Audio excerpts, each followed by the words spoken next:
tarde. Boa tarde. Tudo bem? Tudo bem, professor? Tá bom. Nós estamos com pouca gente ainda, mas daqui a pouco as coisas esquentam, né? O pessoal está entrando já. Tá bom. Aix, né? Tá falando? Isso, sou eu. É Aix mesmo? É Aix mesmo? A pronúncia é Aix, né? Pronuncia Aixe. Aix? Ah, então tá bom. Isso. Então tá bom. Ótimo. Então, pessoal, hoje a gente vai ser a última aula, né? Com vocês, com esse grupo. E vamos falar sobre pulmão hoje. Semana que vem, eu acho que é a prova de vocês, né? Semana que vem, é isso? Isso. Na quarta-feira, né? Então, em termos assim de aula expositiva, aula teórica, hoje é a última, né? E, enfim, a prova está tranquila, são aquelas mesmas que eu falei, 20 questões, né? Múltipla escolha, tá bom? Para vocês não vai ter nenhum problema, tá? Vocês foram muito bem na primeira prova, né? Na faixa aí de 9, 9,5, pessoal super inteligente, né? Então, tá bom. Então, vamos começar a nossa aulinha, pessoal. Aí, falar sobre o pulmão. Eu vou tirar a minha imagem, tá? A gente vai começar direto na aula.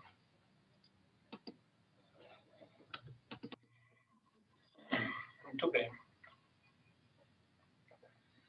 Então, no pulmão, nós vamos falar sobre tópicos de patologia pulmonar. Então, os tópicos principais eu vou falar para vocês hoje. Existem mais coisas, né? Coisas mais atualizadas, que a gente, por exemplo, hoje está muito em voga a questão aí da Covid-19, mas como a gente ainda não tem uma experiência definitiva nessa Covid-19, os fatos assim, estão muito truncados, né? Existe pouca necrópsia, então você não tem uma noção exata das lesões pulmonares da Covid-19. A gente sabe que existe algumas lesões, mas ainda não estamos definitivos. Então, eu evito de falar isso nessa parte. Então, eu vou falar as coisas principais da patologia pulmonar. Vamos começar, então, com as alterações circulatórias. Nós temos aqui 3 tópicos principais, que é a embolia pulmonar, o infarto pulmonar e o edema pulmonar. Então, a gente define a embolia pulmonar como a presença, né, ou embolia, vamos colocar em geral, uma presença de um corpo estranho, né, dentro da circulação, seja uma circulação venosa ou circulação arterial.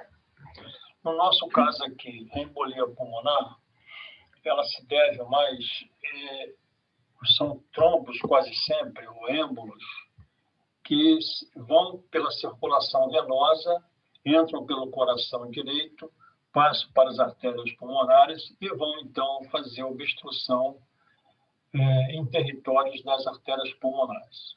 Então, causando essas embolias, obstrução dessas artérias pulmonares, que pode ser as grandes artérias, direita ou esquerda, ou então rombos dessas artérias, vão causar sempre o chamado infarto pulmonar. Esse infarto pulmonar vai depender muito do tipo de êmbolo que vai se instalar no pulmão, né? Se for um êmbolo pequeno, você vai ter pequenos infartos pulmonares. Se for um êmbolo muito grande, grandes infartos pulmonares. Se for um êmbolo, por exemplo, que obstrua a artéria pulmonar direita ou esquerda, às vezes você não consegue nem ter ou formar a lesão do infarto pulmonar, porque a coisa, esse êmbolo muito grande obstrui grandes ramos da artéria pulmonar ou da própria artéria pulmonar e provoca a morte súbita, não dando tempo de você ter a lesão visível do infarto pulmonar. Então, as coisas sempre caminham juntas. A embolia sempre levando ao infarto. Às vezes você vê às vezes você não vê o infarto. Vai depender, volto a repetir, do tipo de êmbolo e da área lesada. E temos também o edema pulmonar. O edema pulmonar, nós vamos daqui a pouco ver, ele pode se dar por insuficiência cardíaca esquerda, que é o chamado edema pulmonar cardiogênico, que nós podemos ter o edema pulmonar agudo ou edema pulmonar crônico, mas sempre ele é devido à insuficiência cardíaca esquerda. É o chamado edema pulmonar cardiogênico. Ou o edema pulmonar devido à lesão nos alvéolos pulmonares, que é o chamado dano alveolar difuso, levando a uma síndrome, que daqui a pouco eu vou falar também para vocês, que é a síndrome da angústia respiratória aguda, SARA. Então, são essas 3 alterações circulatórias que nós vamos comentar aqui nesse tópico com vocês. Então, inicialmente, vamos falar sobre embolia pulmonar. Então, a embolia pulmonar ela é quase sempre devida à liberação de um trombo em grandes vasos, em vasos venosos, principalmente membros inferiores, né, ou até mesmo vasos venosos pélvicos. Então, o tromboembolismo quase sempre ele se dá lá no território das veias pulpíteas ou das veias pélvicas. E, no caso das pulpíteas, quase sempre ele se dá através da chamada tromboflebite. Então, você tem uma flebite provocando um trombo, e esse trombo, então, se libera, provocando a embolia. Isso é relativamente comum em pessoas acamadas, né, de longo prazo, pessoas que estão internadas, que não se movimentam. Então, sempre existe a possibilidade de acontecer uma tromboflebite, e a pessoa, às vezes, quando se movimenta, subitamente aquele trombo se libera e vai provocar, então, a embolia pulmonar. Isso é bem frequente, vamos colocar assim, em pacientes internados, né? Pacientes internados que não se movimentam, ficam retidos no leito, pode ter tromboembolia. Por isso é que toda cirurgia que acontece, que a pessoa vai para a enfermaria ou para quarto, é imperativo que essa pessoa se movimente rapidamente. Quer dizer, logo depois da cirurgia, 24 horas depois, ou até menos, começa a se movimentar no leito. Ou andando, ou então fazendo mecanismo de fisioterapia, que é topotagem, vira para um lado, vira para o outro, movimentos imensos, exatamente para evitar o aparecimento dos trombos. O segundo grupo de embolia tem uma chamada embolia gordurosa. Essa embolia gordurosa, ela tipicamente ocorre em pessoas que tiveram fraturas extensas, fraturas de ossos longos. Essas fraturas, então, liberam aquela medula gordurosa, medula amarela, e aquela gordura, então, vai pela circulação e provoca a embolia pulmonar gordurosa. Também pode acontecer, um pouco mais raro, mas pode acontecer, já houveram casos de uma embolia gordurosa dada por lipoaspiração. Então, algumas situações de lipoaspiração pode cair na circulação, né, fragmentos de gordura dados pela aspiração, e isso, então, provocar embolia gordurosa. O terceiro tipo é a embolia gasosa, é o chamado mal dos mergulhadores, em que os mergulhadores que vão a grandes profundidades, eles têm que ir subindo gradativamente até a superfície do mar, da água. Porque quando eles vão mergulhando, a pressão vai aumentando e o nitrogênio que está no sangue fica comprimido. Se ele volta rapidamente, exige a descompressão rápida, súbita, aquele nitrogênio que está comprimido, está liquefeito, ele pode provocar a formação de pequenos gases, pequenas bolas gasosas, diminutas bolas gasosas. Então, a embolia gasosa é dada pela presença de nitrogênio, né, fragmentos de nitrogênio, lá de bolas de nitrogênio no sangue. Essa embolia gasosa, ela dá uma síndrome bem típica, que é a necrose das epífises dos ossos longos. Então, ela provoca necrose e uma dor intensa no joelho e nos cotovelos. Então, a pessoa que está com essa embolia, o sintoma principal, além do problema da dispneia, é o problema da dor nos cotovelos e no joelho. Então, ele fica com os cotovelos e pernas fletidos, não consegue estender. É a chamada posição de lutador. Ele fica abaixado, com dor, né? Dor no joelho, nas articulações do joelho e dos cotovelos. Exatamente por necrose da epífise desses ossos, pela embolia. E, finalmente, a embolia amniótica, que é um acidente obstétrico, em que cai líquido amniótico dentro da circulação materna, na circulação venosa, e vai levar, então, a essa embolia pulmonar. O problema da embolia amniótica não é nem um problema, às vezes, da morte pela embolia propriamente dita. É que o líquido amniótico ele é rico em tromboplastina. E a tromboplastina, então, vai causar alterações de coagulação sanguínea. Então, a pessoa não forma coágulos sanguíneos durante o parto, depois do parto, e começa a ter, então, hemorragias profusas, quase sempre com problemas de coagulação. Então, esses são os 4 tipos de embolia. O mais comum, que é o mais frequente, é o tromboembolismo, que vai levar ao infarto pulmonar. Então, vamos ver aqui agora algumas imagens. Isso aí. Aqui vocês têm um corte de pulmão, em que vocês têm um trombo grande obstruindo a artéria pulmonar. Se vocês observarem, não deu nem tempo de fazer o padrão, né, de infarto pulmonar, que é um padrão triangular, com a base voltada para a periferia.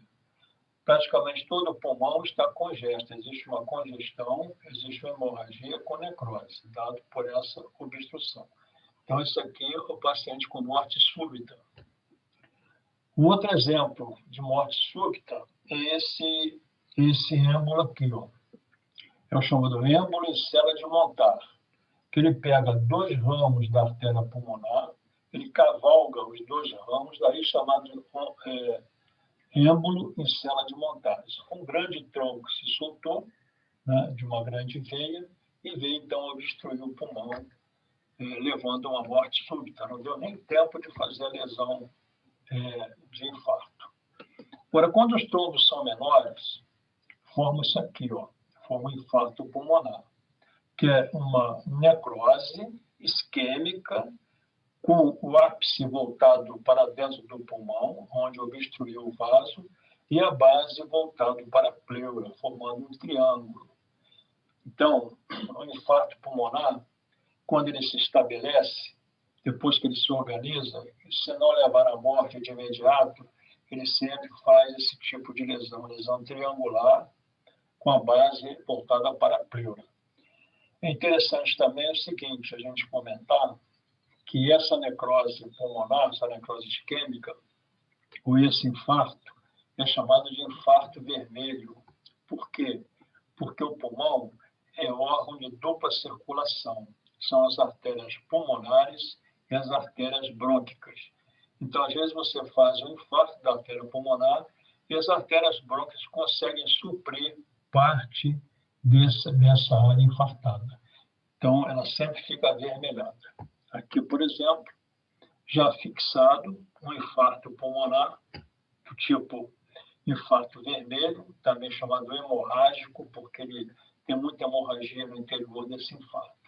Essa outra área aqui mais externa é uma área de congestão pelo suprimento da artéria brônquica. Então, sempre lembrar disso. O infarto pulmonar ele é chamado de infarto vermelho ou hemorrágico, consequente a uma embolia, né? Por quê? Porque o pulmão tem 2 circulações, circulação das artérias pulmonares e das artérias brônquicas, levando, então, a esse infarto.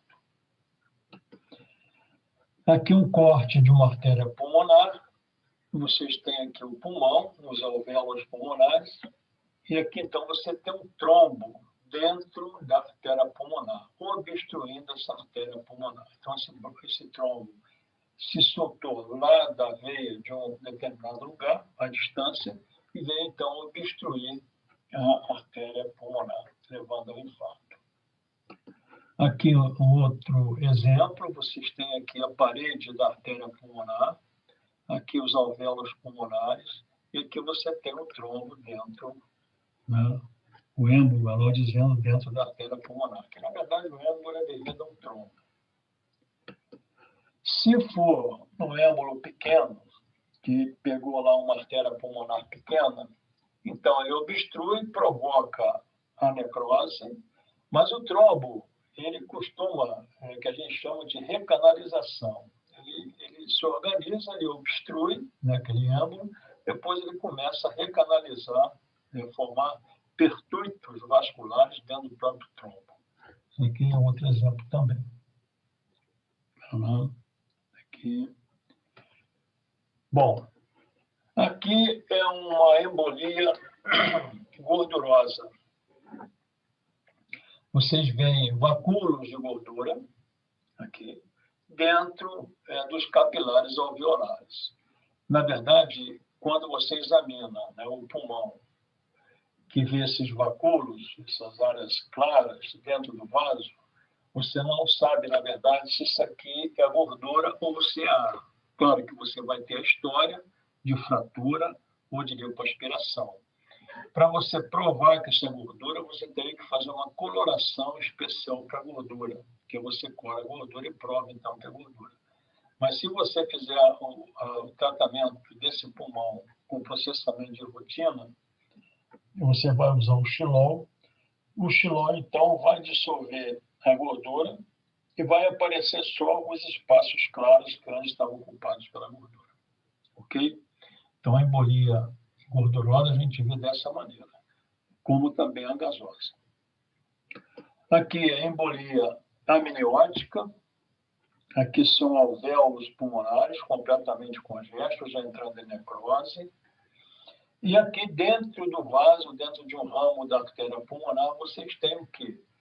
Células, né, da pele do feto, lanugem.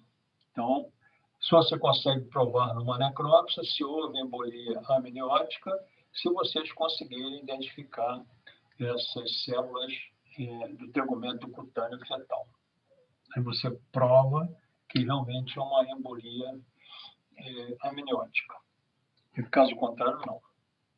Você sabe pela história, por ter um acidente, mas pode ser uma embolia, um tromboembolismo, que a mulher às vezes teve lá um parto cesáreo, fez lá houve trombose das veias pélvicas, liberou, né, aquele trombo, ou pode ter sido um acidente como esse aí, né, da introdução de líquido amniótico dentro da circulação. Bom, o edema pulmonar, como eu falei a vocês, ele pode ser o edema cardiogênico, que é dado pela insuficiência cardíaca esquerda, pode ser por uma insuficiência cardíaca aguda, é o chamado edema pulmonar agudo do pulmão, dos pulmões, ou pode ser o edema crônico, já com certo tempo. O coração vai ficando insuficiente, vai havendo edema, e vai havendo algumas alterações no pulmão que nós identificamos como edema pulmonar crônico, cardiogênico crônico. Pode ser agudo ou crônico. E temos também o aumento da permeabilidade alvéolo capilar, que é o chamado dano alveolar difuso, também chamado de síndrome da angústia respiratória aguda, né? Esse dano alveolar difuso, ele também é conhecido ainda como pulmão de choque. Então, ele acontece quase sempre em estados de choque, qualquer que seja o choque hipovolêmico, choque cardiogênico, quando o coração para lá e tem um choque, entre choque, cai a pressão, choque septicêmico, choque traumático, qualquer tipo desse aí você pode desenvolver esse dano alveolar difuso, que vai vai levar ao aumento da permeabilidade alvéolo-capilar. O que acontece? Quando você tem esse choque, vai lesar tanto o endotélio dos capilares alveolares, quanto também os pneumócitos 1, principalmente. Então, vamos entender isso aqui. Teve um choque, vai haver necrose do endotélio do capilar alveolar e necrose também do pneumócito 1. Havendo necrose, havendo lesão, degeneração e necrose, vão ser liberados, né, elementos do citoplasma daquelas células, levando, então, a inflamação. Então, existe a inflamação, então você vai ter a primeira fase, que é exudativa, que é o exudato inflamatório. Esse exudato vai levar 3 a 4 dias. O que é importante na identificação desse dano alveolar difuso é que você tem restos, né, necróticos de endotélio, restos de pneumócito e também restos de neutrófilo, que ele vai começar a combater aquilo ali, vai tentar destruir e vai ficar necrosado também. Então, a identificação microscópica nessa fase exudativa vai ser dada pela presença, né, de uma membrana rósea, uma membrana corada pela eosina, que é chamada de membrana hialina. Então, a membrana hialina vai ser o quê? Vai ser identificação morfológica dentro do alvéolo da SARA, né, do dano alveolar difuso ou da SARA.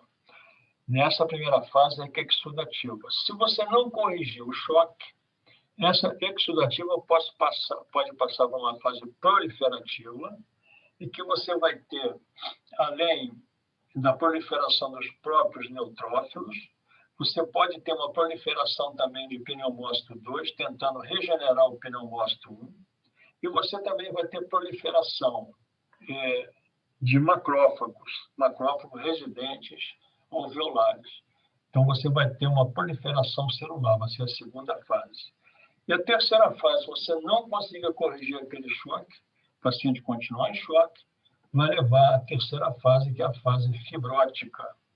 Aí, além dos macrófagos, além da proliferação dos próprios pneumócitos, dos neutrófilos, vai chegar também o quê? Os fibroblastos depositando colágeno. Então, você vai ter a fase fibrótica, o coração então vai ficar fibrosado. Então, isso aí são fases evolutivas dessa síndrome da angústia respiratória do adulto. Outro comentário histórico disso aí, que essa síndrome ela foi descrita na Guerra do Vietnã.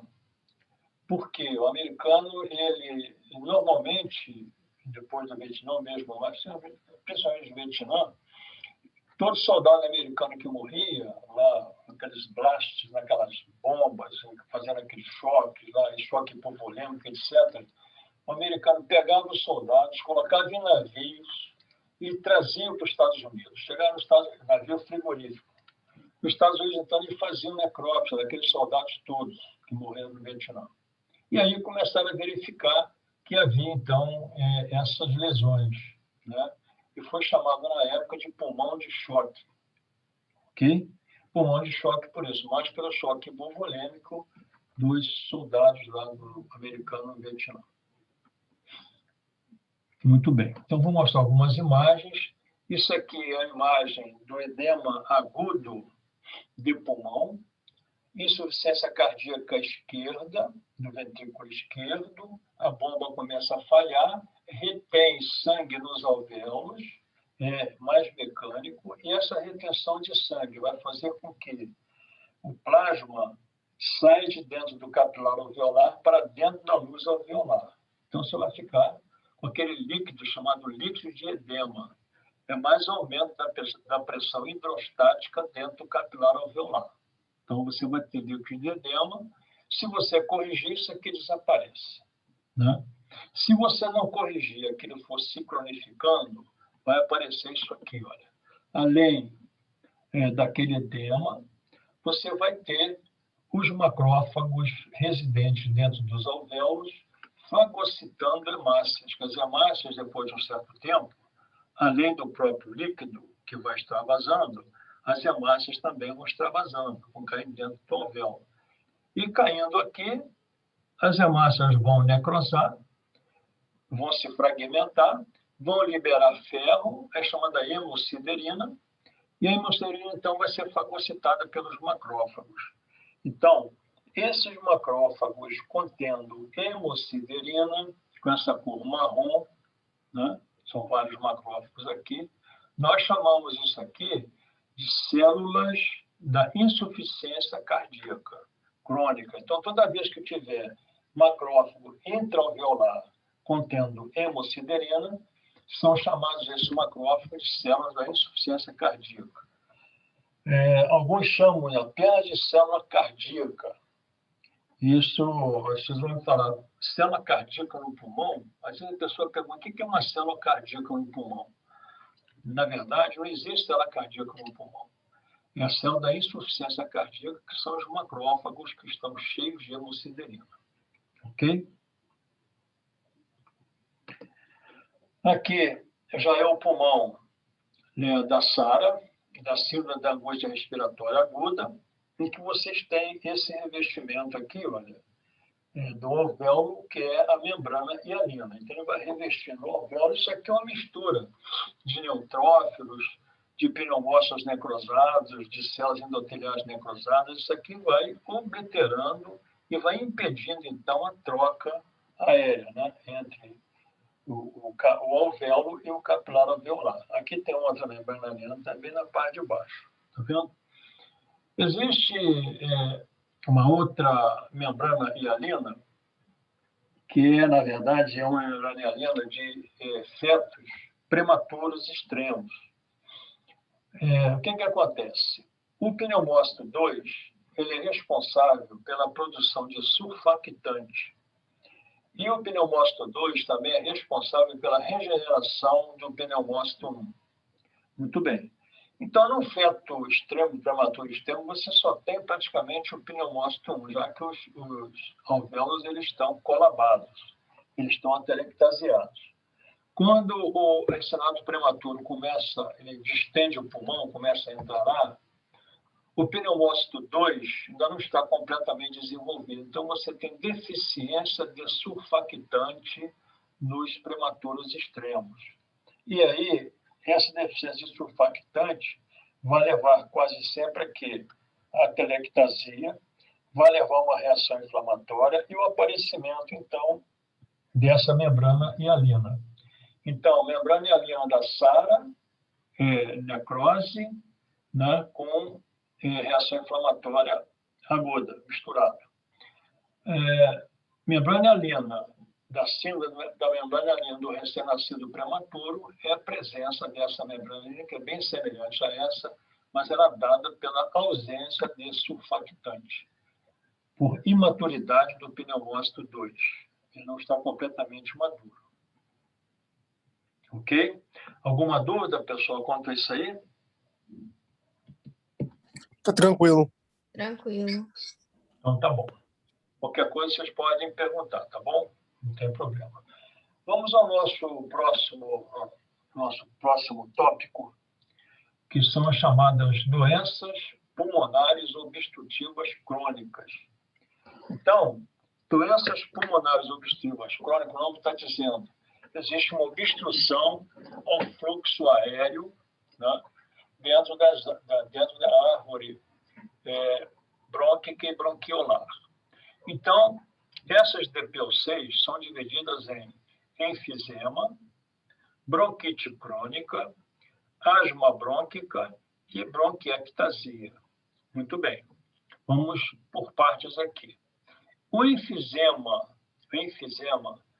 pulmonar é definido como uma dilatação permanente da árvore respiratória distal a partir dos alvéolos, seja alvéolo terminal, ou melhor, a partir dos bronquíolos, desculpe, seja bronquíolo terminal ou bronquíolo respiratório. Então, vamos entender aqui. O bronquíolo terminal, ele delimita o lóbulo pulmonar. O bronquilo respiratório delimita o ácino pulmonar. Então, um conjunto de ácinos formam um lóbulo. Então, primeiro você tem um bronquilo terminal, que vai se dividir em vários bronquilos respiratórios para formar vários ácidos. Então, vários ácidos e um lóbulo. O lóbulo, então, começa no bronquilo terminal. Então, enfisema, geralmente, é dilatação dos alvéolos e dos bronquíolos a partir do bronquilo terminal ou do bronquilo respiratório. Esse enfisema, ele é provocado sempre pela destruição da parede bronquiolar, quer dizer, ou do bronquilo terminal ou do bronquilo respiratório. Daqui a pouco eu vou explicar para vocês aqui os tipos de enfisema e como é que vai acontecer.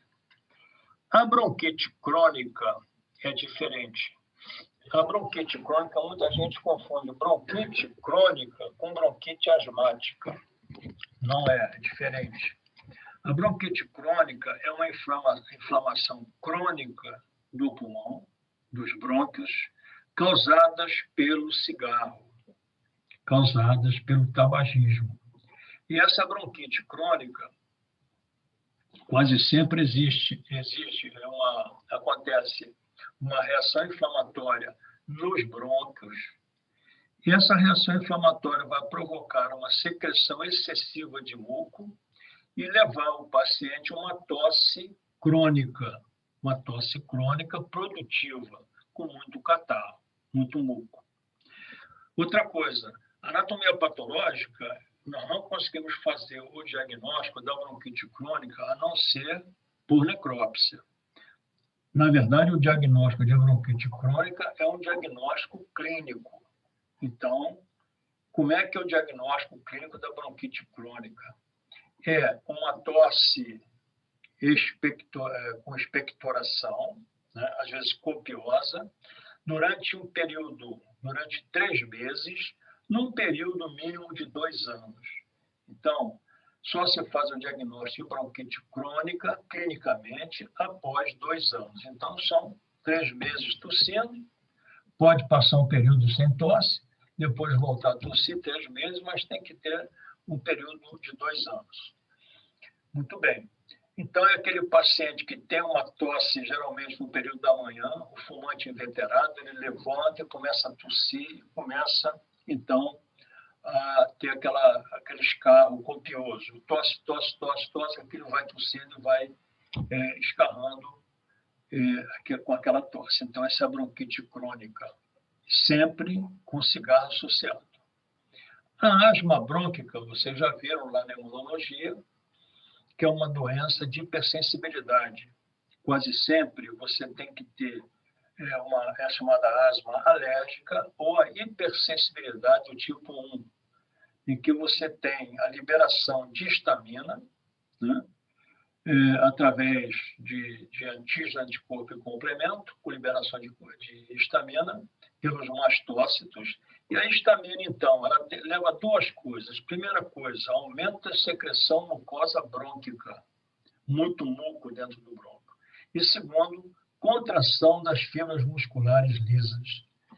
Então, a histamina provoca isso, aumento da secreção mucosa e contração das fibras musculares lisas, levando, então, ao fechamento dos brônquios. Então, essa é a asma brônquica. A bronquiectasia. A bronquiectasia é uma dilatação dos brônquios com destruição da parede dos brônquios, quase sempre consequente a processos inflamatórios crônicos no brônquio. Então, uma bronquite crônica pode levar à bronquiectasia? Pode, por destruição da parede do brônquio. Então, destrói, aquilo vai dilatando todos os brônquios vão sendo destruídos e não conseguem, então, voltar ao normal. Ficam permanentemente dilatados. Então, esses aí são os 4 tipos de doenças pulmonares obstrutivas crônicas. Professor? Oi, pode falar. Tem como você repetir o que é bronquiectasia? Bronquiectasia, dilatação permanente dos brônquios, seja bronco segmentar, bronco principal, com destruição da parede devido ao processo inflamatório da parede brônquica. Ok? Então, você tem a dilatação, não volta ao normal. Obrigada. Tá bom, nada. Vamos falar agora sobre enfisemas. Então, esses aí são os enfisemas que nós conhecemos. Enfisema centriacinar, também chamado centrolobular. Enfisema panacinar, também chamado de panlobular. Enfisema acinar distal, também chamado paraseptal. E enfisema irregular, chamado paracicatricial. Muito bem. Então, vamos lá. Vamos começar pelo enfisema centriacinar, ou centrolobular. Então, vocês estão vendo aqui que tanto pode destruir o bronquíolo respiratório, quanto o bronquíolo terminal. Ok? Aí, nesse caso, você vai só destruir aquele bronquíolo, só o bronquíolo, a parede do bronquíolo. Não vai destruir o resto, nem os alvéolos, nem nada. Ok? Então, esse enfisema centriacinar tem algumas características. Primeiro, ele é quase que relacionado também ao tabagismo. Então, o enfisematoso, que tem o enfisema centriacinar, está muito relacionado com o cigarro. O que acontece com o cigarro? O cigarro, ele não vai lesar o pulmão, o alvéolo, o próprio bronquíolo, o brônquio, através da nicotina. Ele vai destruir, ele vai lesar através do alcatrão, que o cigarro contém alcatrão. O alcatrão é que vai lesar a célula. Então, o alcatrão vai lá, né, o cigarro, lá no bronquíolo terminal ou respiratório, começa a degenerar aquela célula ciliada do bronquíolo, provocando uma reação inflamatória. Reação inflamatória essa que vai se estender à parede do bronquíolo. O que acontece com o bronquíolo? Quando você inspira, o bronquíolo dilata. Quando você expira, o bronquíolo fecha, ele se contrai. Então, essa dilatação na inspiração e o fechamento na expiração é dado, entre outras coisas, por fibras elásticas. Então, as fibras elásticas estão na parede do bronquíolo e ajudam a fazer esse movimento de dilatação e contração. O que acontece? Quando você tem a reação inflamatória no bronquíolo provocada pelo cigarro, que vão chegar lá quem? Os neutrófilos. O que os neutrófilos fazem na reação inflamatória? Eles vão liberar enzimas, vão liberar proteases. Né? E essas proteases, elas vão lesar a parede alveolar, e entre as proteases, nós temos uma protease que é chamada elastase. Então, a elastase, que é uma protease liberada pelo neutrófilo, vai destruir a fibra elástica. Por mais que recomponha a fibra elástica, né, você vai destruir a elastase, destrói a elastina, que é um componente da fibra elástica. Então, você destruindo aquilo, o bronquíolo vai ficar dilatado e não volta mais ao normal. Então, ele fica permanentemente dilatado exatamente pela destruição das fibras elásticas. Esse é o chamado enfisema centriacinar ou centrilobular. Ou destrói o bronquíolo respiratório, ou destrói o bronquíolo terminal. Então, fica aquela área toda dilatada. Ok? O que acontece? Entra o ar, não consegue sair. Então, você tem um aumento do ar residual. O ar fica retido dentro daquele lóbulo ou daquele ácido. Aí você vai ter aumento da pressão parcial de gás carbônico, a PCO2, e uma PO2 baixa. Então, esse paciente está sempre com angústia respiratória, tentando oxigênio e não consegue. Então, ele não consegue nem entrar o oxigênio, porque o que está lá dentro não sai, porque não tem aquele mecanismo de contração e dilatação. Tá bom? O enfisema panacinar, também chamado panlobular, outra coisa, o centriacinar, ele tipicamente começa nos lobos superiores do pulmão. Sempre nos lobos superiores. Depois, À medida que ele vai se cronificando, ele vai pegando os outros lóbulos, vai para o lobo inferior. Mas ele sempre se inicia no lobo superior. Ao contrário desse aqui, do panacinar, que geralmente ele ocorre mais nos lobos inferiores dos pulmões. O panacinar, o mecanismo é semelhante ao centro-acinar, mas só que essa aqui não tem relação com o cigarro, o panacinar. O problema dele é o seguinte, existe uma molécula chamada alfa-1 antitripsina. Essa alfa-1 antitripsina é produzida no fígado. Então, quando você tem uma deficiência dessa alfa-1 antitripsina, o que vai acontecer? Ela é uma antiprotease. Como uma antiprotease, que é elastase também é uma protease, ela vai estimular o aparecimento da elastase. Quer dizer, ela não vai bloquear a ação da elastase. Então, você vai liberar a elastase e vai destruir a elastina. Então, a função da alfa-1 antitripsina, ela é o que é? Ela é competir com a elastase, impedindo que ela destrua a fibra elástica. Se você não tem alfa-1 antitripsina, então você libera a elastase e vai destruir também as fibras elásticas, consequentemente, fazendo o enfisema.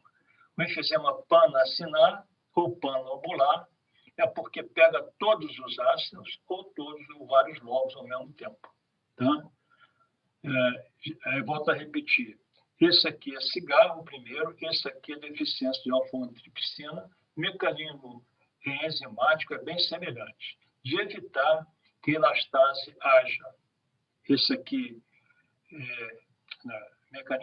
aqui no elastase age, né, pela ação das proteases, que é uma elastase liberada pelos neutrófilos, e aqui não. Aqui você não tem a proteção, você não tem alfa-1 antitripsina. Ok? O enfisema acinar distal, também chamado paraseptal, olha só, tudo que é para é ao lado dele. Então, paraseptal ao lado do septo pulmonar. Então, esse enfisema, geralmente, ele ocorre ao lado dos septos pulmonares, quase sempre na periferia dos pulmões. E vai fazer o seguinte, eles vão causar as chamadas bolhas enfisematosas. Então, geralmente, nas áreas mais periféricas, né, provocando as chamadas bolhas enfisematosas. Então, a consequência dessa bolha é o seguinte, ela romper e dar o chamado pneumotórax espontâneo. É diferente, então, a clínica do enfisema centro-acinar e do panacinar, que aqui você tem dispneia. No acinar distal, você tem a formação de bolhas, né, subpleurais, não tem sintomatologia, não tem nenhum problema, a pessoa está respirando, o pulmão está relativamente bem, mas tem uma bolha periférica lá. Houve uma bolha daquela, pronto, provoca um pneumotórax espontâneo. Aí você tem um quadro respiratório agudo. Né? O enfisema irregular, ou paracicatricial, aí para de novo, paracicatriz, são enfisemas que são provocados em áreas de cicatrizes pulmonares, geralmente doenças inflamatórias. Então, esse enfisema ele pode ser provocado, por exemplo, por uma tuberculose secundária, que você tem a cicatriz da tuberculose, ou alguma cicatriz causada por uma pneumoconiose, por exemplo. Então, qualquer cicatriz que tenha no pulmão pode aparecer esse enfisema irregular, também chamado paracicatricial, quer dizer, ao lado de cicatriz. Ok? Então, vamos ver aqui algumas imagens desses enfisemas aí. Enfisema está no lobo superior, portanto, enfisema centro-acinar ou centro-lobular. Vocês veem que os alvéolos e os lóbulos ou o ácido ficam dilatados, né? Não voltam, ficam cheios de ar. Isso aqui não consegue, o ar entra e não sai, cria então esse enfisema. Né? O paciente está sempre hipoxêmico, né? Ele tem pouco oxigênio circulante. Aqui, quase que é imperceptível esse enfisema, mas se vocês observarem aqui com calma, tem pequenos buraquinhos aqui, pequenas áreas enfisematosas. Esse pode ser tanto centro-acinar, quanto o panacinar, dependendo do logo aí. Aqui, o enfisema bolhoso, se vocês observarem, vocês vão ver bolhas subpleurais, aqui, ó. Isso é uma necrópsia, né? Com bolhas subpleurais. Se uma bolha dessa aqui romper, aqui uma bolha subpleural. Então, você tem um pneumotórax espontâneo. Outra coisa também interessante, esse enfisema paraseptal bolhoso, ele ocorre mais nos lobos superiores. Então, é mais comum acontecer nos lobos superiores. Então, as bolhas enfisematosas são mais nos lobos superiores que nos lobos inferiores. Aqui uma imagem microscópica de um enfisema, né, com dilatação de todo o ácido e todo o lóbulo. O ar entra, mas não consegue sair. Fica retido aqui. Então, você vai ter um aumento de gás carbônico circulante. Não há troca. Cai a troca de oxigênio por gás carbônico. Aqui uma foto de necrópsia de uma bronquite crônica, em que você tem aqui um brônquio, né, com descamação, né, produção de muito muco, e aqui também você tem um infiltrado inflamatório na parede do brônquio. Esse infiltrado inflamatório pode levar à destruição da parede do brônquio, levando à formação de uma bronquiectasia. Okay? Então, isso aqui, a bronquite crônica, pode levar à bronquiectasia. Isso é o paciente fumante, né? E eu volto a repetir, bronquite crônica é diagnóstico clínico, não diagnóstico anatomopatológico. A gente pegou essa aqui porque foi de uma necrópsia. A asma brônquica, ela tem uma peculiaridade, quer dizer, quando a pessoa entra no chamado estado de mal asmático, que você tem, né, sempre estímulos para contração das fibras, né, musculares lisas dos brônquios e também secreção de muco, vai havendo obstrução dos grandes brônquios, dos brônquios segmentares. Então, você vai ter uma retenção de ar na periferia do pulmão. Fica um pulmão leve, o pulmão do asmático é muito leve, cheio de ar, né, distendido. E numa necrópsia, como é o caso aqui, por exemplo, você pode ver que um pulmão quase que chega no outro, quase que ele cobra mediastino, de tanto que tem ar. Quando você tira o plastrão costal da necrópsia, aqui o plastrão das costelas, então você tem esse enfisema quase que abraçando a mediastina, um pulmão no outro. Às vezes o asmático ele secreta tanto muco e a coisa fica tão obstruída que de repente ele está naquele estado de mal asmático lá, com dispneia, com sibilância, angústia, paciente que não melhora, enfim. Aí, cheio de secreção de muco, de repente ele tosse e espere um molde de muco da árvore brônquica. Isso aqui, então, é um molde de muco da árvore brônquica. Pode acontecer isso também. Tá? E aqui, esse molde de muco, ele contém eosinófilos, porque, normalmente, quando você tem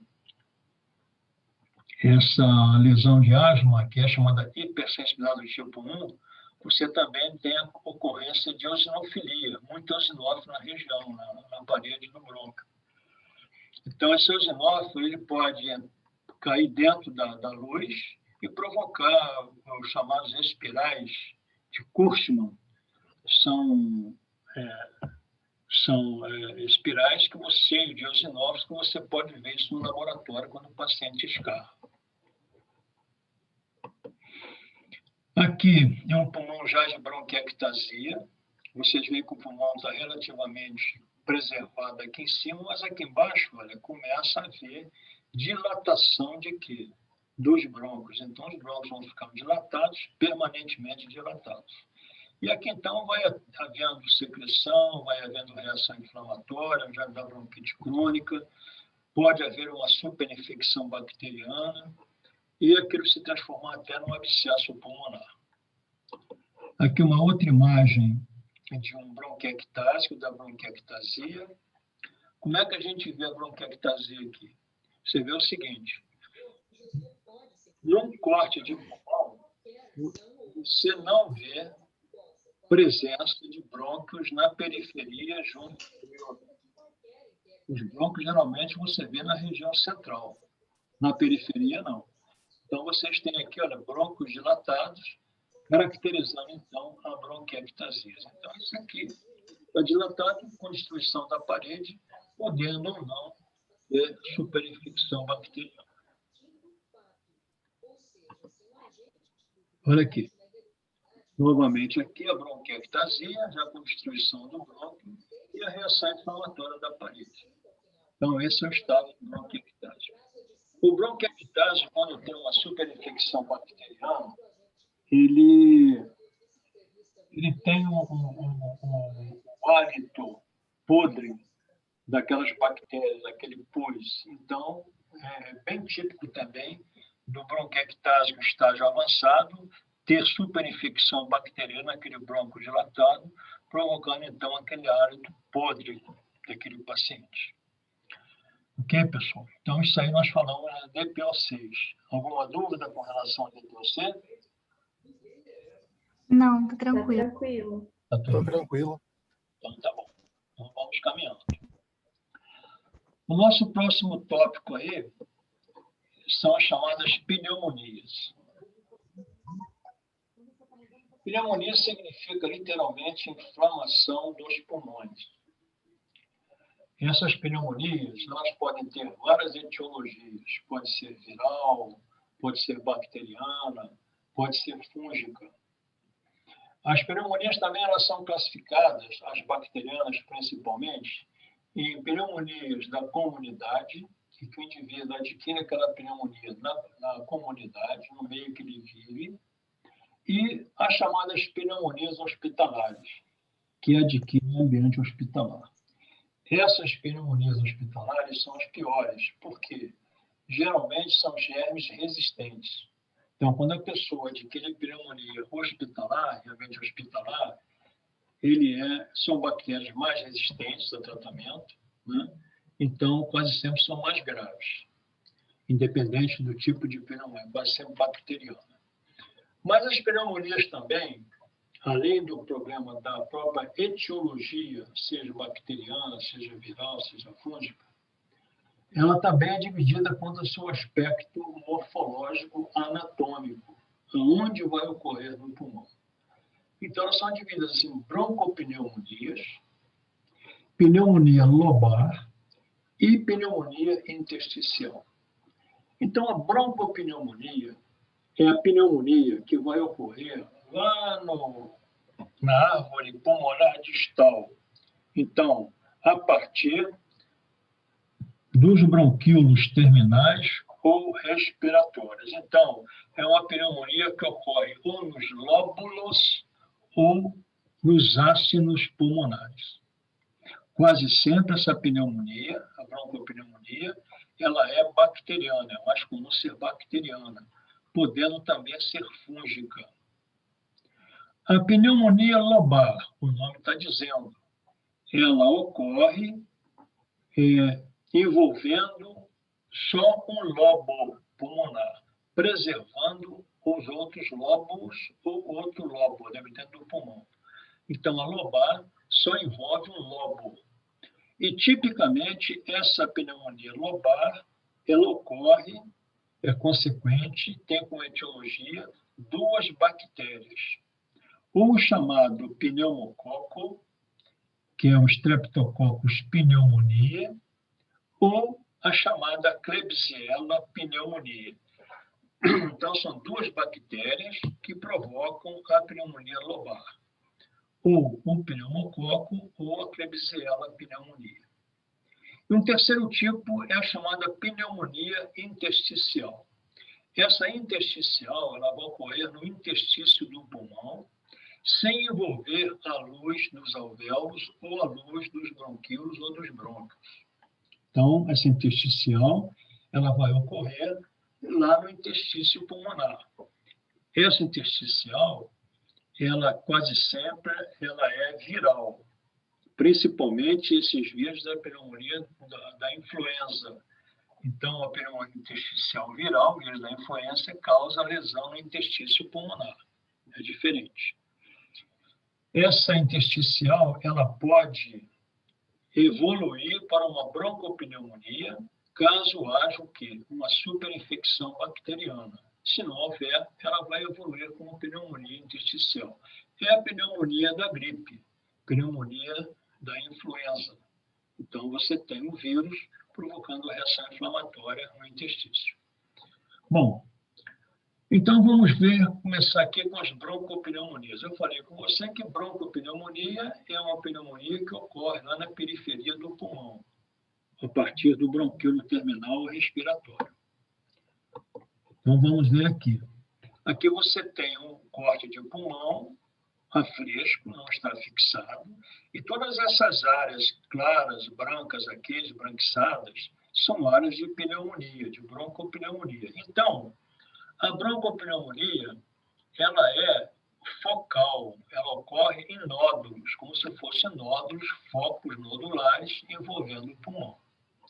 Isso aí, no raio-x, o radiologista, quando você examina o raio-x, você fala assim, olha, aqui tem consolidações, isto é, nódulos, nodulações focais da broncopneumonia. Então, consolidação focal é a consolidação da broncopneumonia. Agora, isso aqui pode ser tanto a broncopneumonia da comunidade quanto hospitalar. Geralmente, hospitalar, se o paciente está em decúbito dorsal, não se movimentando no leito, o que pode acontecer? Pela estase sanguínea nas porções posteriores do pulmão, essa pneumonia, essa broncopneumonia hospitalar de estase, ela ocorre geralmente nas porções posteriores e inferiores dos pulmões. Então, tipicamente, na pneumonia de estase, você tem envolvimento das porções posteriores e inferiores dos pulmões. Aqui, já com o pulmão fixado, então vocês veem aqui as pneumonias, olha, pequenos nódulos, né, que foram se juntando, foram se coalescendo para formar áreas maiores de broncopneumonia. Então, a broncopneumonia, ela quase sempre é disseminada no pulmão.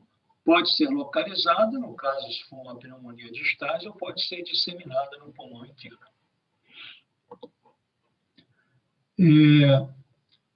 Quando a pneumonia ocorre só no lobo, como esse aqui, ó, vocês estão vendo a diferença desse lobo para esse lobo aqui. Esse aqui está comprometido, esse aqui não está comprometido. Se nós formos para o próximo slide, vocês vão ver. Esse lobo está quase que normal e esse lobo está comprometido, todo lobo. Então, isso aí é uma pneumonia lobar causado ou por pneumococo ou por Klebsiella. Só para a gente, a título de comentário dessa pneumonia lobar, existem 4 fases evolutivas dessa pneumonia. Então, a primeira fase delas é chamada congestão. O lobo está muito pesado e avermelhado. Segunda fase, chamada hepatização vermelha. Além de continuar vermelho, o pulmão ele fica com a consistência de fígado, daí o nome de hepatização vermelha.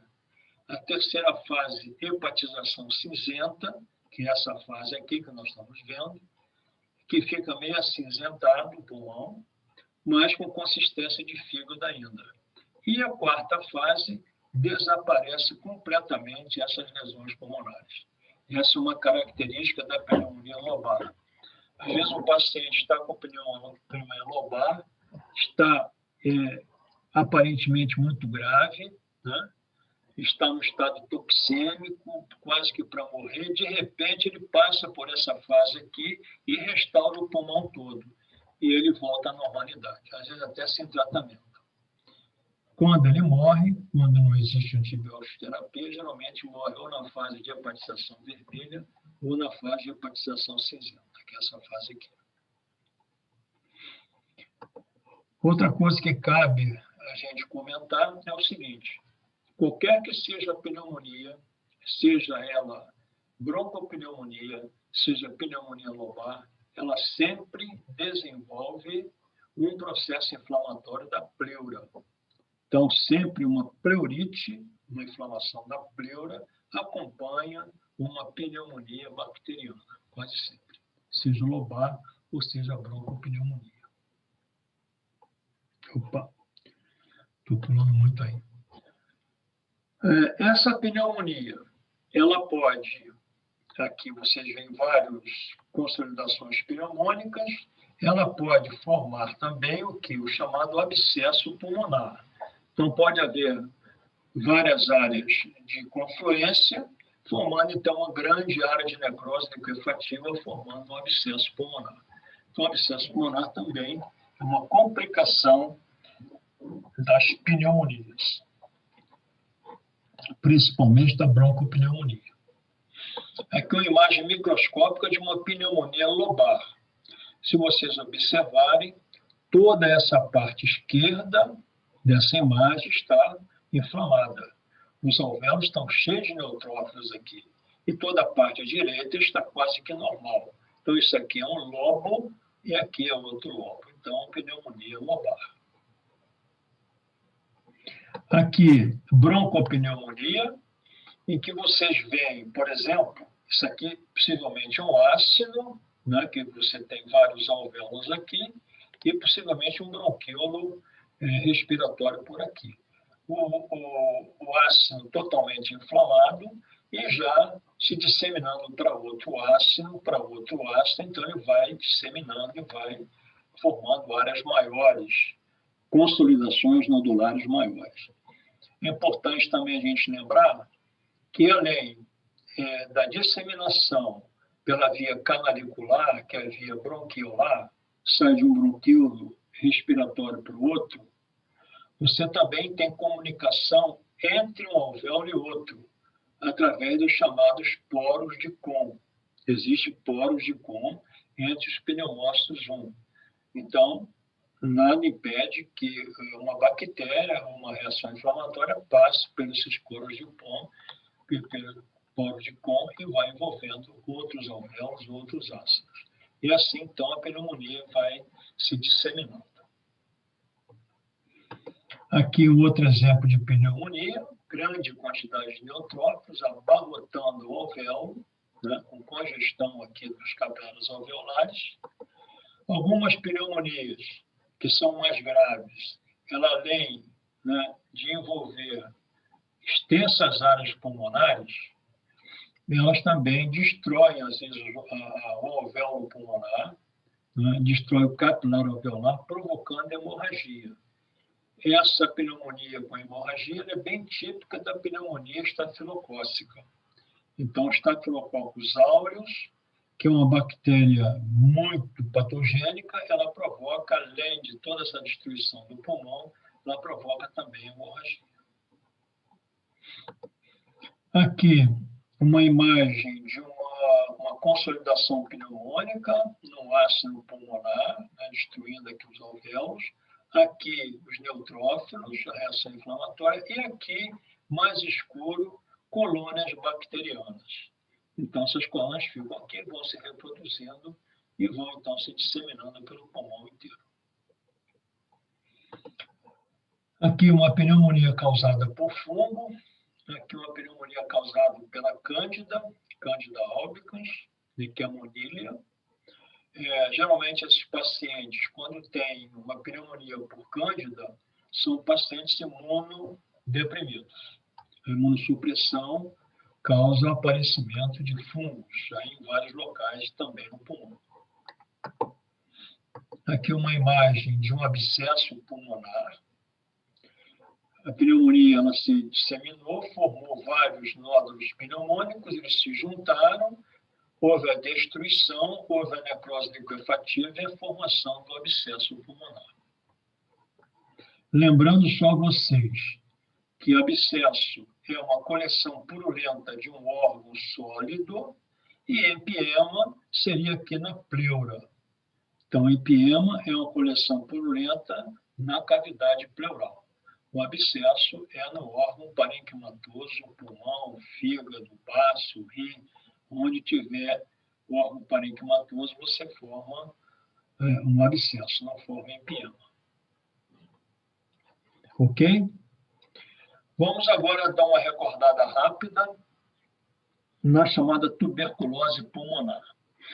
A tuberculose pulmonar, ela é também uma broncopneumonia crônica, não aguda, crônica, porque a tuberculose é uma doença crônica.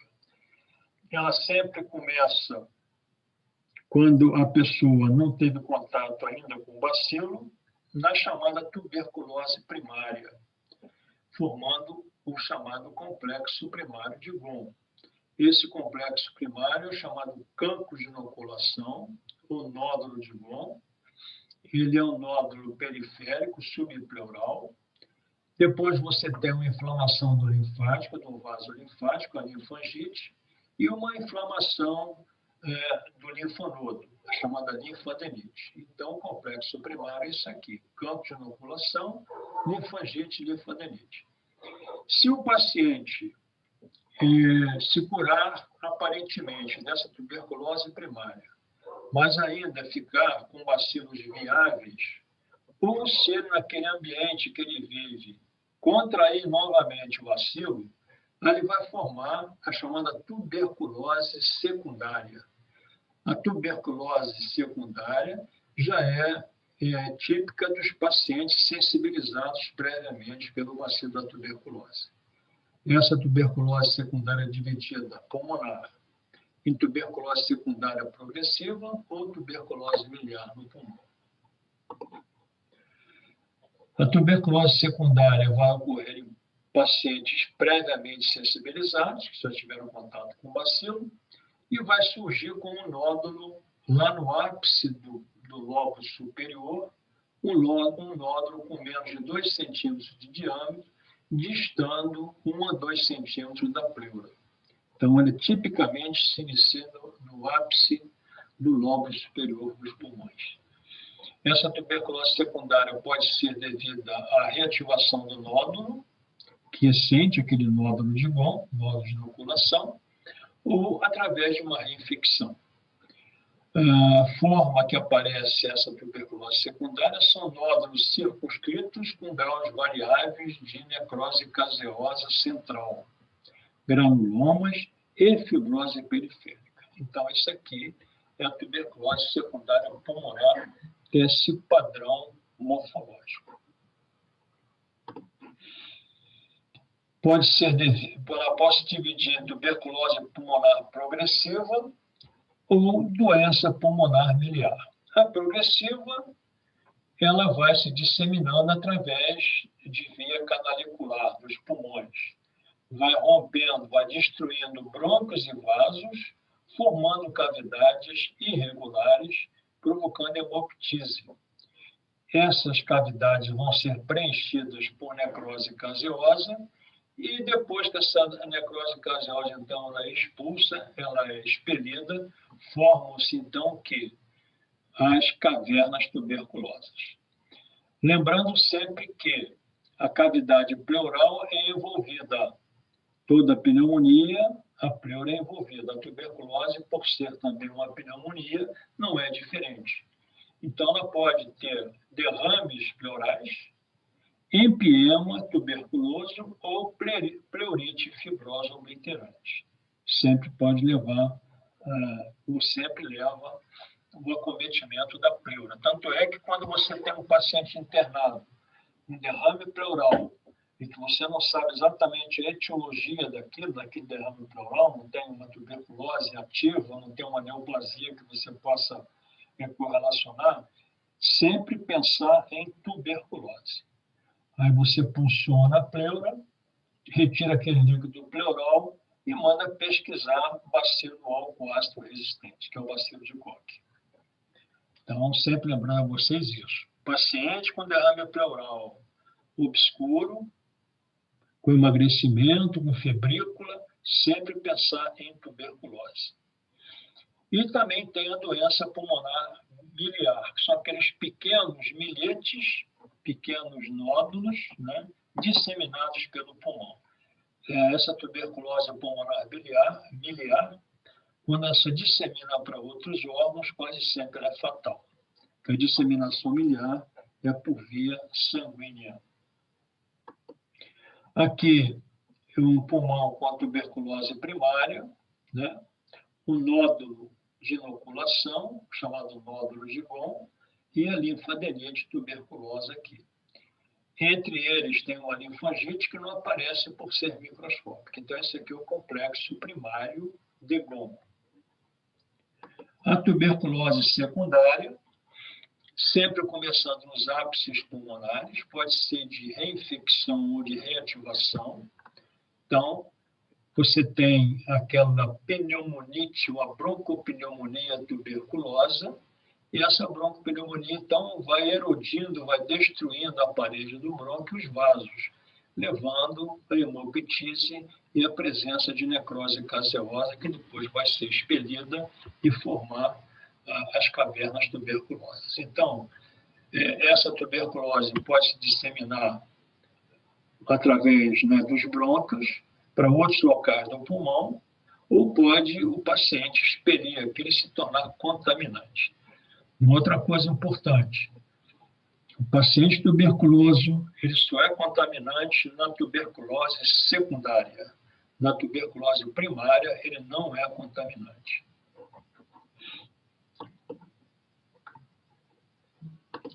Aqui, tuberculose miliar, o detalhe da tuberculose do pulmão, pequenos nódulos, quase sempre com necrose caseosa, disseminados pelo pulmão.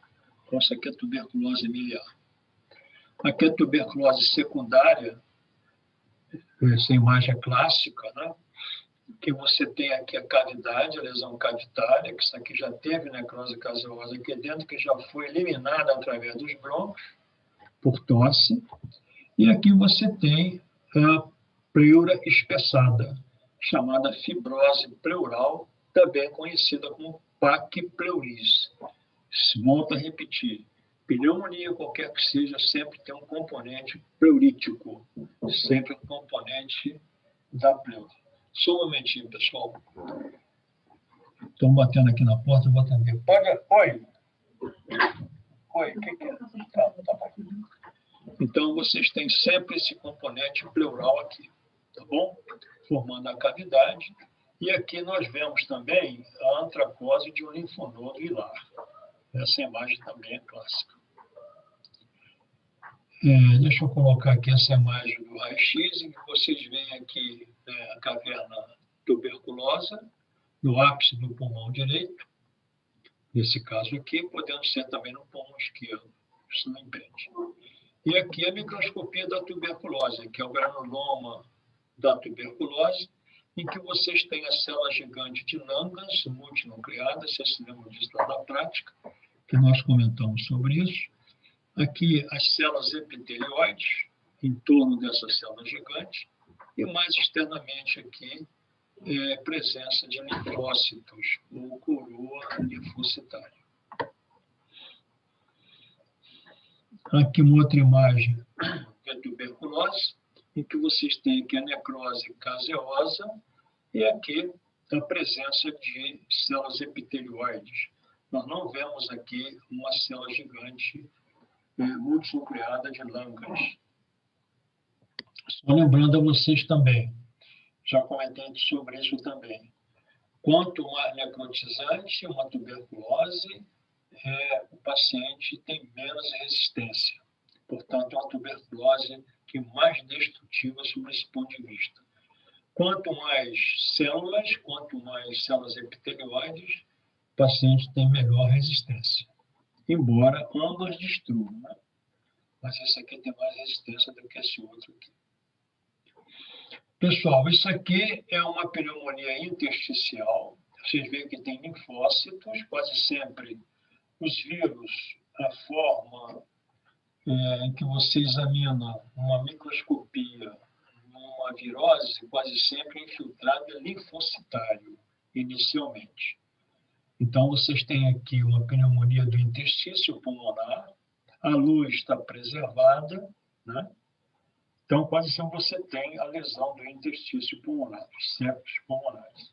Então, pneumonia intersticial. Existem algumas formas especiais de pneumonia dos vírus, principalmente. Essa aqui é uma delas. É o chamado citomegalovírus, em que esse vírus ele vai colonizar os macrófagos residentes, ou até mesmo os pneumócitos, mas principalmente os macrófagos residentes, e você vai ter uma inclusão intranuclear com uma área, claro, em torno dessa inclusão, dando, então, o nome de citomegalo, por ser grande, vírus. Vírus grande da célula, citomegalovírus.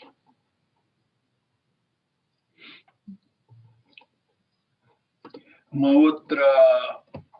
outra pneumonia viral que foge um pouco do padrão daquela intersticial é essa aqui.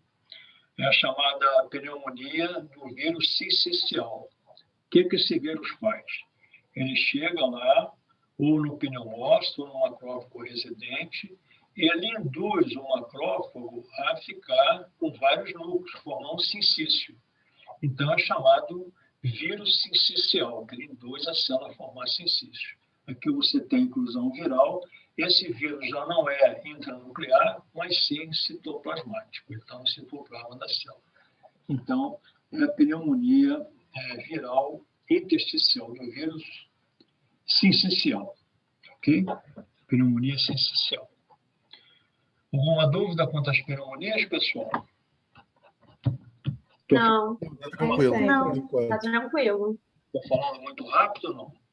Não, né? Não, tá na velocidade boa. Então, eu posso acelerar ou posso reduzir? Acho que vou fazer isso aí, né? Não, pode continuar assim. A velocidade é essa mesmo, uma média de 60. Nem 120, nem 10. Então, vamos lá, pessoal. O próximo assunto nosso vai ser as chamadas pneumoconioses. Pneumoconiose, nós já vemos isso em Lambda, lá na prática. Não sei se vocês se lembram disso. Então, pneumoconiose é depósito de material estranho, quase sempre inorgânico, nos pulmões, né? Então, nós temos a primeira delas que chama a atenção é a antracose, que é uma pneumoconiose extremamente comum, que dá muito pouca reação inflamatória no pulmão, não induz a fibrose pulmonar. Essa antracose ela é consequente a depósito de carvão, né, dos motores a combustão nos grandes centros urbanos. Nós já vemos isso, que o pessoal que vive em grandes centros tem muita antracose. Aquele pulmão negro, escuro, que nós já vimos até lá no tuberculose ali. Então, esse pigmento antracótico ele se deposita lá no alvéolo, o macrófago fagocita. Sempre dentro do alvéolo tem 2 macrófagos residentes, o macrófago fagocita e carreia aquele pigmento antracótico pelos vasos linfáticos até os linfáticos, os linfonodos do hilo pulmonar. Aí você vê o pulmão. O pulmão é um órgão que ele tem uma rede linfática muito grande. Aí você vê o pulmão, quando você examina macroscopicamente o pulmão, com as faixas negras. Aquilo ali, então, são os linfáticos carreando o pigmento antracótico, o carvão. Chega lá, deposita, mas não provoca uma reação, não induz uma fibrose. O grande problema das pneumoconioses é induzir fibrose, induzir neoplasias no pulmão. O segundo tipo de pneumoconiose é a pneumoconiose dos mineradores de carvão. Essa aqui já é diferente. O carvão aí já é o carvão mineral, não é o carvão da combustão de motores, né? E a explosão. Então, é o carvão mineral, os trabalhadores vão retirando aquele carvão, ele fica em suspensão, eles vão respirando aquele carvão, o carvão vai se depositando, o carvão mineral, e ele é um indutor, né, fortíssimo de fibrose pulmonar. Então, esses mineradores de carvão, geralmente, eles têm uma vida abreviada. Então, eles não, na verdade, eles têm um tempo muito menor de trabalho do que os trabalhadores normais.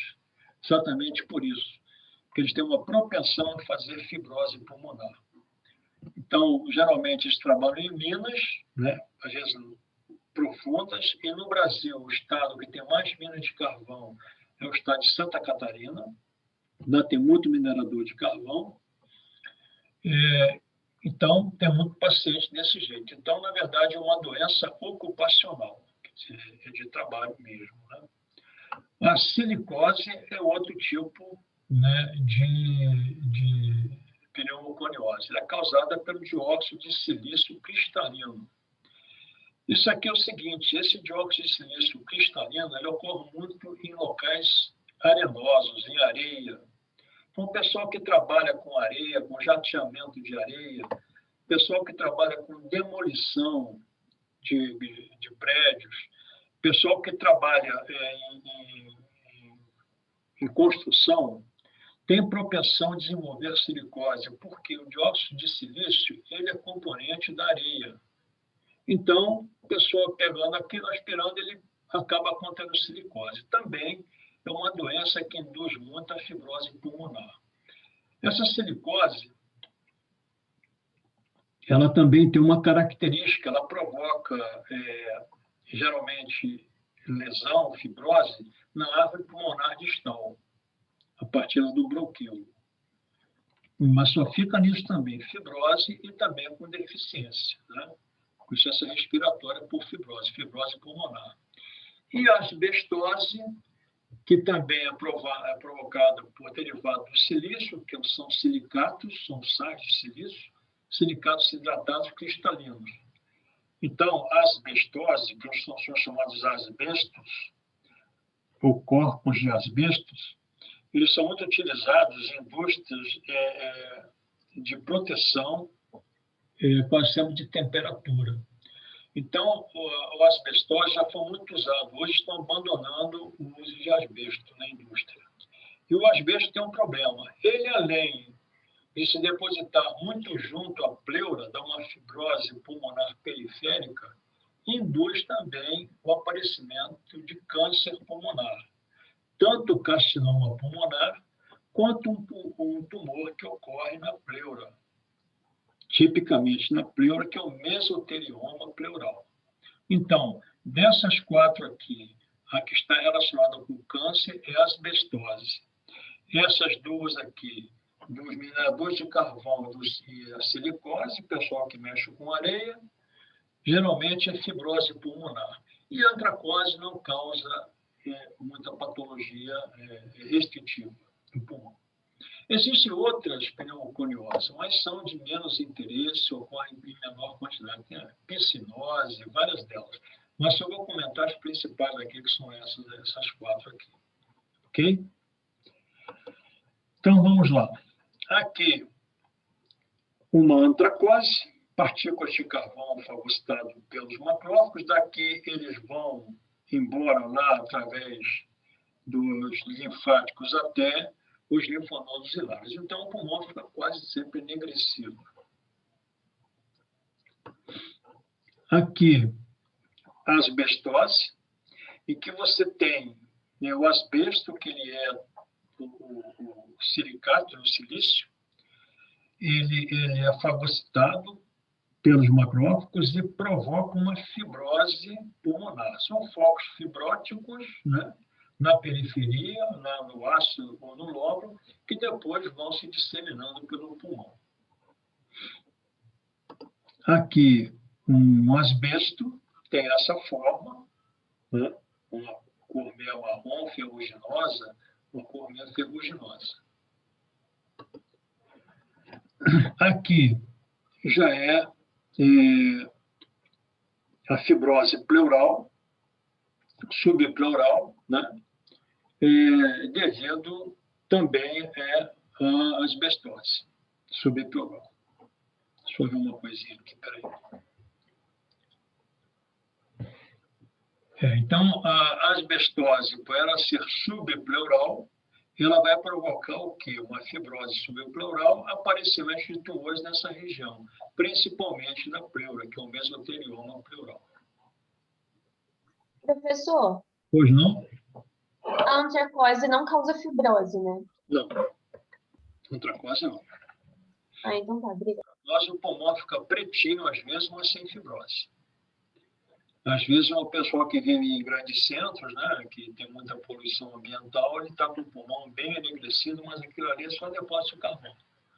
Felizmente, não causa fibrose, né? Porque se causasse, a gente ia ter população urbana quase toda comprometida. Tá bom? Não causa, não. Obrigada. E a abestose? Ela causa fibrose e câncer, né? Sim. Fibrose e câncer. Mesotelioma pleural. Principalmente. Pode também causar o carcinoma do pulmão, mas ele é mais frequente de causar o mesotelioma pleural. Tá bom? Onde se usava muito o asbesto era na produção de amianto. O amianto era tipo uma fibra que protege, ele impermeabiliza principalmente contra o calor, contra a temperatura. Hoje está se abandonando o uso de amianto por isso. Ok? Alguma dúvida mais, pessoal, sobre essas pneumocorioses? Acho que não, obrigada. Passar para o nosso trecho final, tá bom? Vamos falar sobre as neoplasias pulmonares. As neoplasias pulmonares, como toda neoplasia, pode ser benigna ou maligna. As benignas são muito raras, são mais frequentes as malignas. Então, uma das neoplasias benignas do pulmão é essa primeira aqui, que é o amartoma. Eu não sei se eu já comentei com vocês sobre amartoma. O amartoma é um tumor benigno de pulmão, arredondado, ocorre nas regiões centrais do pulmão, isto é, próximo ao ídolo pulmonar. Tem um aspecto radiológico arredondado chamado de sinal da moeda, um aspecto de moeda. Então, amartoma, para a radiologia, tem um sinal da moeda. Fica redondinha essa lesão. O amartoma, então, é constituído por células, né, e tecidos, ou células ou tecidos que ocorrem no pulmão. Então, por exemplo, o amartoma, ele só pode ser classificado como amartoma se ele tiver, por exemplo, células ciliadas do pulmão, células mucosecretoras, glândulas mucosas que ocorrem no pulmão, fibras musculares lisas e também o quê? Cartilagem. Então, o amartoma é só... Obrigado. Trazer uma água aqui para mim é bom, né? Não está na hora. Tá bom, não, tá bom. Tá bom, isso aqui já dá. Obrigado. Então, o amartoma é uma lesão pulmonar benigna que ocorre no pulmão e com essas características. São tecidos ou células que ocorrem no próprio pulmão. Se aqui, por exemplo, tivesse um tecido nervoso, ou tivesse osso, ou tivesse o músculo esquelético, não seria mais amartoma, seria outro tipo de tumor, que é o teratoma. Então, a diferença entre amartoma e teratoma é que o teratoma é um tumor que tem vários tipos de células, independente daquelas células do próprio tecido. Deu para entender? Está tranquilo isso? Então, tá bom. Existe um outro tumor que nós não sabemos o comportamento dele evolutivo, que é o tumor carcinoide. Esse tumor carcinoide, ele é constituído pelas chamadas células argentafins, ou células argirófilas. Por que isso? Argenta, cobre, prata. Então, são tumores que se coram pelo sais de prata. Obrigado, tá? Tumores que se coram pelo sais de prata. Daí o nome de carcinoide. Tem um aspecto de carcinoma, também é conhecido como argentafinoma. Por quê? Afinidade com as células que têm afinidade pelo sais de prata. Esses tumores, eles são originados nas cristas neurálgicas. Então, são chamados tumores neuroendócrinos. Esses tumores, eles podem ou não produzir hormônio, os carcinoides. E também tem uma característica, eles podem ou não dar metástases. Então, o tumor carcinoide, ele pode ter um comportamento benigno, como pode ter um comportamento maligno. Né? Então, dependendo muito do comportamento, você vai classificá-lo como carcinoide benigno, ou também chamado de carcinoide típico, ou carcinoide maligno, ou carcinoide atípico. Então, são duas situações. Esse tumor, então, pode ser tanto benigno quanto maligno. Tá bom? Então, só duas situações aqui, o amartoma e o carcinose, que pode ter duplo comportamento. Os outros tumores são malignos. Carcinoma epidermoide espinocelular, também chamado de carcinoma das células escamosas, é a mesma coisa. Ele geralmente é um tumor que ele ocorre nas regiões centrais do pulmão, nos brônquios maiores, ou até mesmo nos brônquios sedimentares, mas geralmente nos brônquios maiores, brônquio direito ou brônquio esquerdo, tem um crescimento que pode ser tanto para dentro da luz do brônquio ou para fora. Quer dizer, ele pode crescer de maneira endofítica para dentro da luz ou exofítica para fora da luz. Esse carcinoma epidermoide ele tem relação íntima com o hábito de fumar, com fumo, né? E esse tumor ele tem evolução bem delimitada, bem marcada. Qual a evolução dele? Primeiro, quando o fumo, quando o tabaco, quando o alcatrão começa a agir sobre a célula brônquica, aquela célula ciliada brônquica, ele vai modificar aquela célula e a célula, então, vai ter o que nós chamamos de metaplasia escamosa, para tentar se defender. Né? A primeira alteração é metaplasia escamosa. Depois da metaplasia escamosa, vai evoluir para displasia. Depois da displasia, nós vamos ter o carcinoma in situ, quer dizer, o carcinoma sem invadir a membrana basal. E, finalmente, carcinoma espinocelular, que é o carcinoma invasivo. Pessoal, só um pouquinho, que meu filho está me ligando aqui, só vou dar uma atendida rápida, já volto. Ô, Pedro, eu te ligo em meia hora que eu estou numa aula. Vou terminar aqui comigo, tá bom? Então, pessoal, esse carcinoma epidermoide das células escamosas, ele vai evoluir sempre dessa forma. Metaplasia escamosa, displasia, carcinoma in situ e, finalmente, o carcinoma espinocelular. Ok? Em relação com o cigarro, o tumor central. Esse tumor tem uma característica. Ele geralmente é um tumor de um crescimento único, grande, vai crescendo, não consegue formar vasos para se nutrir e quase sempre ele se necrosa, tem uma necrose central formando uma cavidade. Então, tipicamente, esse tumor, quando ele cresce, ele forma uma cavidade central. O adenocarcinoma, antigamente chamado de carcinoma bronquioalveolar, hoje chama-se adenocarcinoma, ele é um tumor que ele ocorre mais na periferia dos pulmões, diferentemente desse epidermoide aqui, que é mais central.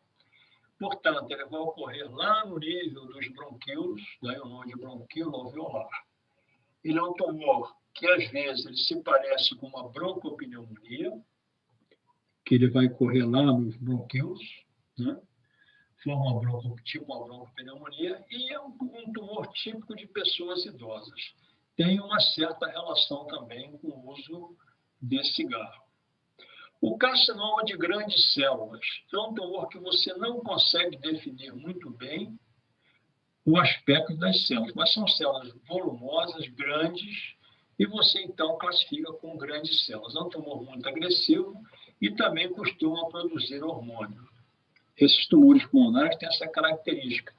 Eles costumam sempre dar as chamadas síndromes paraneoplásicas, são síndromes com produção de hormônio.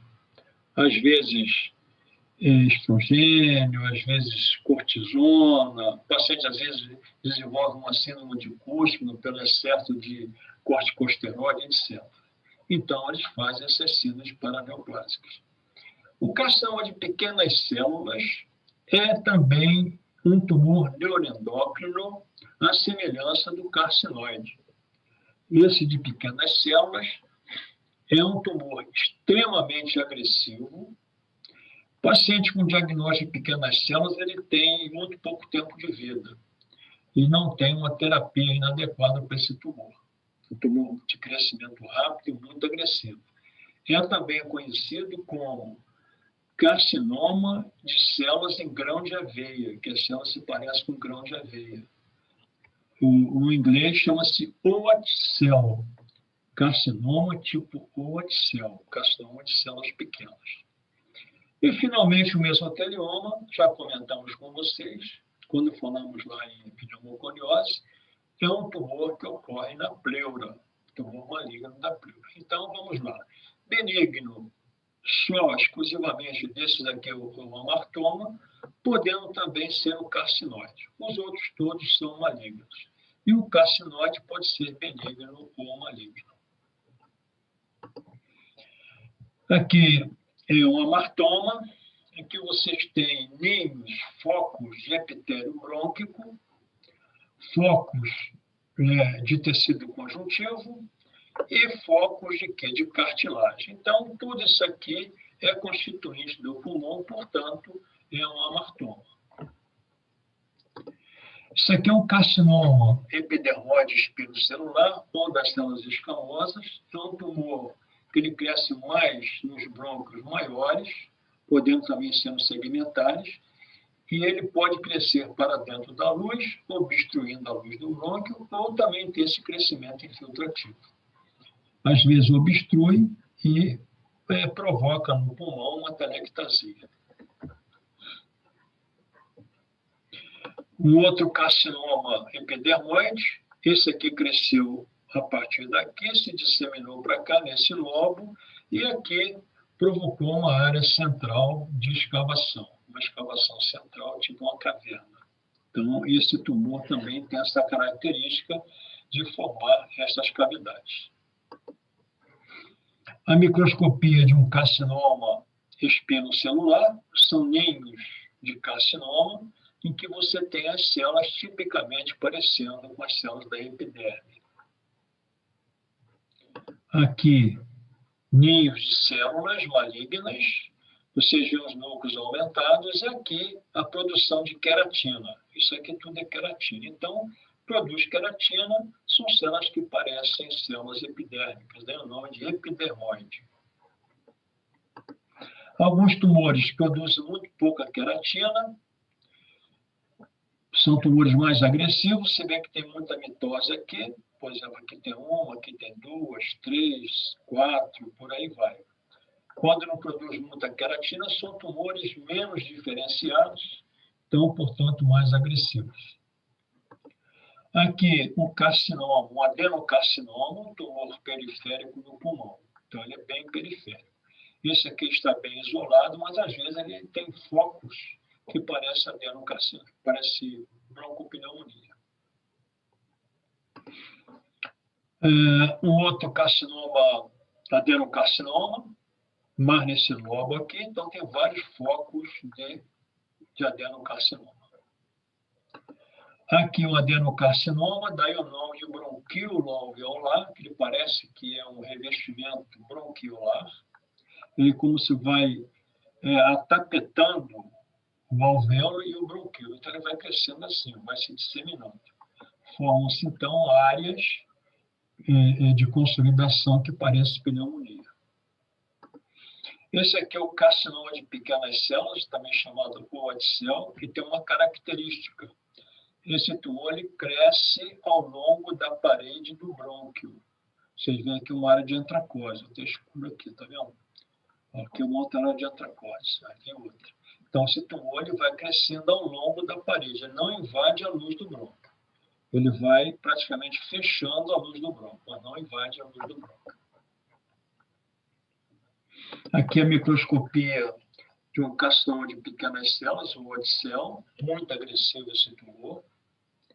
Aqui a microscopia de um tumor carcinoide, parece um carcinoma, mas não é. São células argentafins. E o pulmão, como todo grande órgão, toda grande víscera, é dado a receber muita metástase, principalmente no tubo digestivo, né, no abdômen. Então, você tem aqui vários focos metastáticos no pulmão. E aqui a última imagem de um tumor da pleura, no mesotelioma pleural, que você tem o espessamento da pleura e quase que o encarceramento do pulmão. Então, mesotelioma pleural, tumor maligno da pleura. Ok? Então, pessoal, isso aí que eu tinha para trazer para vocês sobre o pulmão. Foi um período um pouco conturbado, né? Como está sendo o nosso curso como um todo. Mas, dentro do possível, a gente tem que procurar transmitir as coisas mais importantes para vocês. Espero que vocês sigam no curso médico aí com todo o empenho, toda a vivacidade, toda a dedicação que vocês têm tido, que eu tenho observado essa turma de Miguel Pereira, que é uma turma muito boa. E espero que vocês gostem da medicina como nós, mais antigos, gostamos. Nunca deixamos de gostar da medicina. Tá bom? Muito obrigado. E eu vou deixar aberto aqui a nossa aulinha, mais 10 minutos para vocês colocarem em frequência o nome e o número no chat. Ok, pessoal? Obrigada, professor. Foi um prazer. Obrigado, professor. Então, Muito obrigada, professor. As aulas foram ótimas. ok, pessoal. Mas estou sempre à disposição de vocês. Quando na faculdade, lá no Hospital Escola, tá bom? Aqui de Vassouras. Obrigada. Obrigada. Obrigada. Boa tarde, então, para vocês, tá bom? E boa prova. Obrigado, professor. Foi um Obrigado, prazer. professor.